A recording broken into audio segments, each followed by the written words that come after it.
BJP Shiv Sena के बीच सीटों के बंटवारे को लेकर नए फॉर्मूले पर चर्चा। शिवसेना को 145 सीटें देने पर हो रहा है विचार। नए फॉर्मूले के तहत बीजेपी को मिल सकती है 125 सीटें, बातचीत जारी। आरपीआई और स्वाभिमान सेतकरी संगठन के हिस्से में आ सकती हैं 18 सीटें। आज रात को शिवसेना बीजेपी के बीच हो सकती है अगले दौर की बातचीत। 17 सितंबर को बीजेपी अध्यक्ष अमित शाह का है मुंबई दौरा। इससे पहले सीटों का बंटवारा तय करने की कोशिश।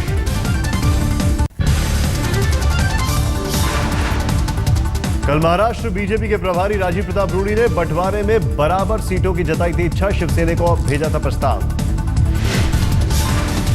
उद्धव चाहते हैं 150 विधानसभा सीटें। कहा, जब मोदी के लिए मिशन 272 सही था तो मेरे मिशन 150 में क्या बुराई।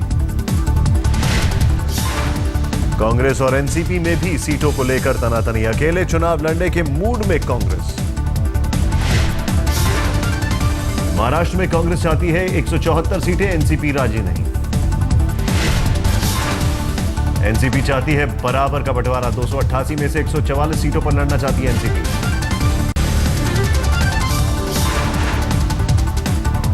एनसीपी नेता और महाराष्ट्र के डिप्टी सीएम अजीत पवार का बड़ा बयान। कांग्रेस के 144 सीटें नहीं देने पर गठबंधन तोड़ने के लिए संकेत। अजीत पवार ने कहा, कांग्रेस अगर सभी 288 सीटों की बात करेगी तो क्या हम चुप नहीं बैठे रह सकते। केंद्रीय परिवहन मंत्री नितिन गडकरी नहीं बनना चाहते महाराष्ट्र के सीएम पद का दावेदार। गडकरी ने अपने बयान में जताई इच्छा। गडकरी ने कहा, जब मैं दिल्ली नहीं आना चाहता था तो मुझे दिल्ली लाया गया। अब मैं यहां अच्छी तरह से काम कर रहा हूं और यही ठीक हूं। और मैं आपके प्रेम में यही रहना चाहता हूं। अब क्यों मुझे मारा? जब दिल्ली नहीं आना चाहता था तो जबरदस्ती दिल्ली आया। अब यहाँ अच्छी तरह रह रहा हूं तो अब यहाँ से क्यों भेजा? उद्धव ठाकरे का महाराष्ट्र के सीएम पर हमला। सामना में लिखा, चौहान की हालत आईसीयू में भर्ती मरीज जैसी। मेरे अनुभव पर दे रहे हैं अनाप शनाप बयान। उद्धव ठाकरे ने पूछा, राजीव और राहुल गांधी को भी नहीं था अनुभव तो क्यों उन्हें मिली जिम्मेदारी। आज तक की पंचायत में चौहान ने उद्धव ठाकरे को बताया था अनुभवहीन। सुप्रीम कोर्ट ने सीबीआई डायरेक्टर रंजीत सिन्हा की विजिटर बुक के बारे में मांगी जानकारी। प्रशांत भूषण के बंद लिफाफे में सूत्र का नाम बताने को कहा। अदालत के निर्देश पर प्रशांत भूषण का जवाब। कहा, सूत्र से बात करने के बाद ही वो दाखिल करेंगे जवाब। सुप्रीम कोर्ट ने कहा, अगर प्रशांत भूषण के एफिडेविट में पाई गई कोई गड़बड़ी तो उनके खिलाफ हो सकती है एसआईटी जांच। सूत्रों के मुताबिक कांग्रेस ने कहा, मनीष और राशिद अल्वी के बयान नहीं होंगे आधिकारिक। पाबंदी पर भावुक हुए मनीष तिवारी। कहा, 34 साल से कांग्रेस में काम करने वाला साधारण कार्यकर्ता हूं। कांग्रेस की विचारधारा पर प्रहार होने पर ही बोलता हूं। अमेठी में संजय सिंह और अनंत विक्रम के बीच विरासत की जंग में नया मोड़। अनंत विक्रम ने की सैयद मोदी मर्डर केस खोलने की मांग। They were acquitted on grounds of no evidence। मतलब एविडेंस की वजह से इन लोगों को एक्विट किया गया, इस वजह से नहीं किया, साबित हो गया इन्होंने नहीं किया है। अनंत विक्रम ने कहा, संजय सिंह ने कोर्ट में अमिता को बताया था बहन जैसी, बाद में की शादी। अनंत विक्रम सिंह की मां गरेबा सिंह ने कहा, केस दोबारा खोलने के साथ ही सीबीआई को किया जाए सुपुर्द। संजय सिंह की पहली पत्नी है गरिमा सिंह। कल अमेठी पैलेस में संजय और अमिता सिंह के घुसने को लेकर हुआ था जबरदस्त विवाद। एक पुलिसकर्मी की हुई थी मौत।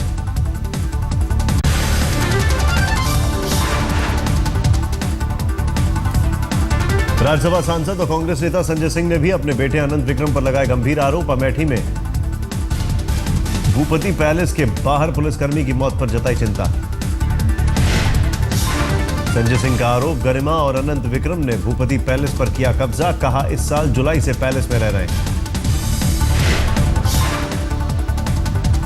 संजय सिंह का बयान। कहा, पत्नी गरिमा के साथ भूपति पैलेस में घुसने से रोके जाने पर हूं हैरान। मुझे आश्चर्य है कि मेरे ही घर में आने का एक षड्यंत्र था कि हमें और अमिता को रोका जाए।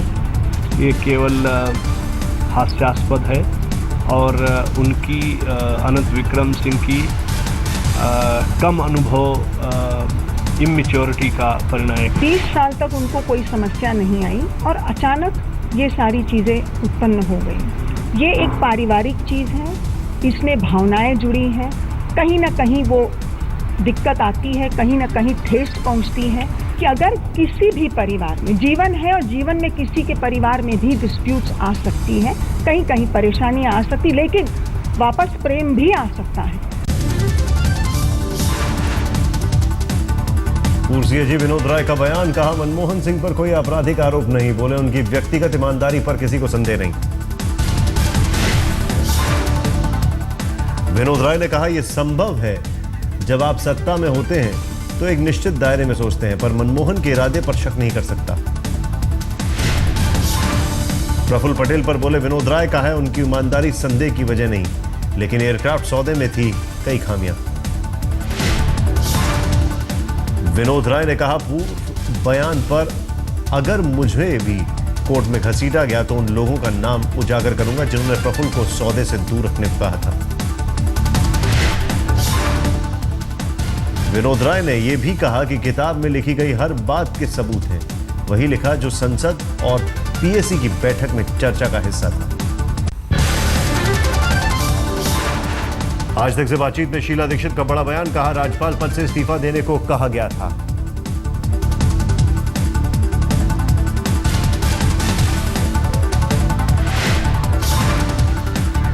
शीला दीक्षित का सुझाव, सरकार बदलने पर खुद ब खुद राज्यपालों के हटने का हो प्रावधान, सरकार बनाए कानून। दिल्ली में बीजेपी को सरकार बनाने का न्योता मिले या नहीं, इस पर शीला का बयान, कहा बीजेपी के पास अगर है संख्या बल तो जरूर बनाए सरकार।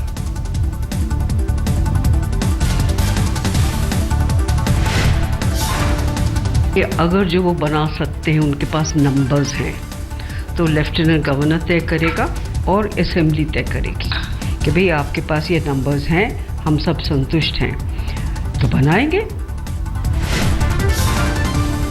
कांग्रेस महासचिव दिग्विजय सिंह ने गृह मंत्री राजनाथ सिंह को लिखा खत, कहा संघ पांचजन्य और नेताओं को पता है लव जिहाद, आपको नहीं पता, इस पर है आश्चर्य।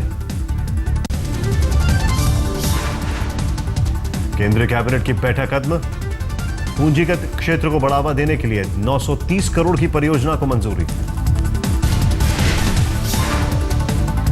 बैठक में राष्ट्रीय आयुष मिशन के प्रस्ताव को मंजूरी, राष्ट्रीय आवास मिशन पर भी हुई चर्चा।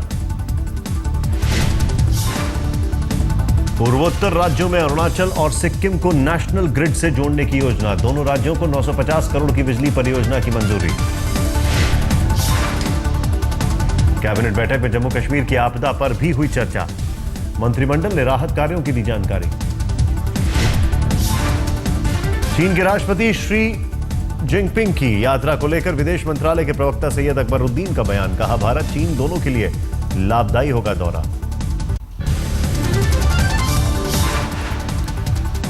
साक्षी महाराज और मेनका गांधी के बयान पर बोले मुस्लिम धर्मगुरु महमूद मदनी, कहा मदरसों में नहीं दी जाती आतंकवाद की ट्रेनिंग।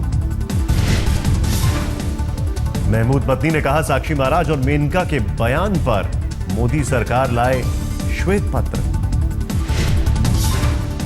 वो भी कैबिनेट में है और होम मिनिस्ट्री मौजूद है, तो होम मिनिस्ट्री इसके ऊपर एक वाइट पेपर लेकर के आए। सेंसेक्स में आज 244 अंकों की गिरावट, 26,816.56 पर बंद।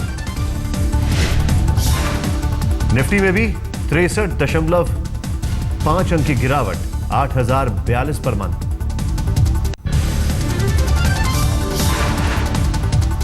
उत्तर प्रदेश के मुख्यमंत्री अखिलेश यादव ने मोदी पर साधा निशाना, साक्षी महाराज के बयान पर दिया हवाला, कहा अच्छे दिन का वादा करने वाले दल के लोग बांटना चाहते हैं देश।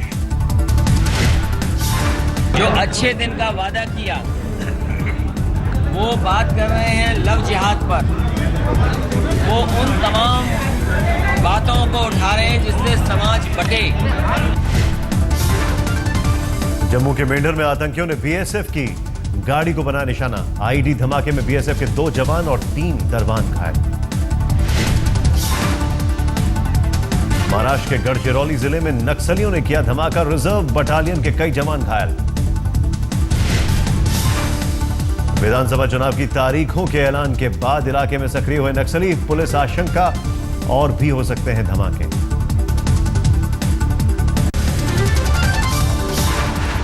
यूपी के गाजियाबाद में ट्रैफिक दरोगा मधुसूदन सिंह ने दिखाई जबरदस्त कर्तव्य निष्ठा, यातायात नियम तोड़ने पर पत्नी का काटा चालान। मधुसूदन ने अपनी ड्यूटी के दौरान पत्नी रीना को स्कूटी की टूटी नंबर प्लेट और बिना हेलमेट ड्राइविंग करते पकड़ा। सर मैं इनको डेली बताता था कि हेलमेट लगा के निकला करिए। हम चालान इनका इसलिए किए कि लोगों को ये संदेश पहुंचे कि कानून सबके लिए है, कानून किसी का रिश्तेदार नहीं है। और मैं लोगों से अपेक्षा करूंगा, आमजन से अपेक्षा करूंगा कि लोग ट्रैफिक नियमों का पालन करें। ट्रैफिक दरोगा मधुसूदन को कर्तव्य निष्ठा का मिलेगा पुरस्कार, एसपी ने इनाम का किया ऐलान। में ये प्रेरणा का कार्य भी है, हमारे कमांडर महोदय के द्वारा उनकी प्रशंसा भी की गई है, उनको इनाम भी किया गया है। महंगाई के मोर्चे पर अच्छी खबर, थोक महंगाई दर में जबरदस्त गिरावट। अगस्त में थोक महंगाई दर 3.74%, जुलाई में 5.19% थी महंगाई दर। महंगाई पर आरबीआई गवर्नर का बयान, कम होगी महंगाई तभी घटेंगे ब्याज दर। आरबीआई गवर्नर रघुराम राजन की सलाह, डीजल से हटे सरकारी नियंत्रण, बाजार तय करे कीमत। अभी सरकार तय करती है डीजल की कीमतें, पेट्रोल की कीमतें हैं बाजार के हवाले। ई रिक्शा के लिए नया नोटिफिकेशन जारी, सड़क परिवहन मंत्री नितिन गडकरी ने दी जानकारी। गडकरी का ऐलान, अगले 10 दिन में सड़क पर फिर से चलने लगेंगे ई रिक्शा। दिल्ली हाईकोर्ट ने फिलहाल लगा रखी है रोक, सरकार को नया कानून बनाने का दिया है निर्देश। आज तक की खबर के बाद जागा जयपुर का शिक्षा विभाग, सड़क पर पढ़ने वाले स्कूली बच्चों को नसीब हुई छत। 6 साल से सड़क पर चल रहा था स्कूल, आज 6 साल बाद नई बिल्डिंग में चली क्लास। आज सुबह ऑटो से छात्रों को नए स्कूल की बिल्डिंग में ले जाया गया। 1 हफ्ते के अंदर किराए पर तलाशी जाएगी बिल्डिंग, तब तक रोजाना ऑटो से नए स्कूल भवन में जाएंगे छात्र। महानगरी मुंबई में दिखा रफ्तार का कहर, तेज रफ्तार इनोवा कार पोल से टकराई, 1 शख्स घायल। वेस्टर्न एक्सप्रेसवे पर हुआ हादसा, बांद्रा फ्लाईओवर से उतरते समय ड्राइवर ने खोया संतुलन। पोल से टकराने के बाद डिवाइडर तोड़कर पलटी इनोवा, चालक के नशे में होने का शक। मुंबई से सटे थाने में एक घर से भारी मात्रा में हथियार बरामद, जम्मू कश्मीर में पुंछ के रहने वाले 6 लोग गिरफ्तार। सभी आरोपियों को कोर्ट ने 5 दिन की पुलिस कस्टडी में भेजा, पुलिस सभी से कर रही है पूछताछ। रविवार को दिल्ली के जाफराबाद इलाके में एक मकान में आग लगने से 5 लोग झुलसे, अस्पताल में भर्ती 3 की हालत नाजुक। तंग गलियों के कारण नहीं पहुंच सकी दमकल की गाड़ियां, स्थानीय लोगों ने कड़ी मशक्कत के बाद बुझाई आग। दिल्ली में रोड रेज मामले में एक युवक की जमकर पिटाई, घायल शख्स गंभीर हालत में अस्पताल में भर्ती। कार में घर लौट रहे स्पोर्ट्स बाइक के डीलर अभिषेक को देवन नगर के पास कुछ लोगों ने जबरन रास्ते में रोका, गाड़ी की चाबी लेकर जमकर की पिटाई। बैंगलोर के लालबाग में वाटर टैंक में गिरकर 2 साल के मासूम की मौत, हॉर्टिकल्चर ट्रेनिंग सेंटर में हुआ हादसा।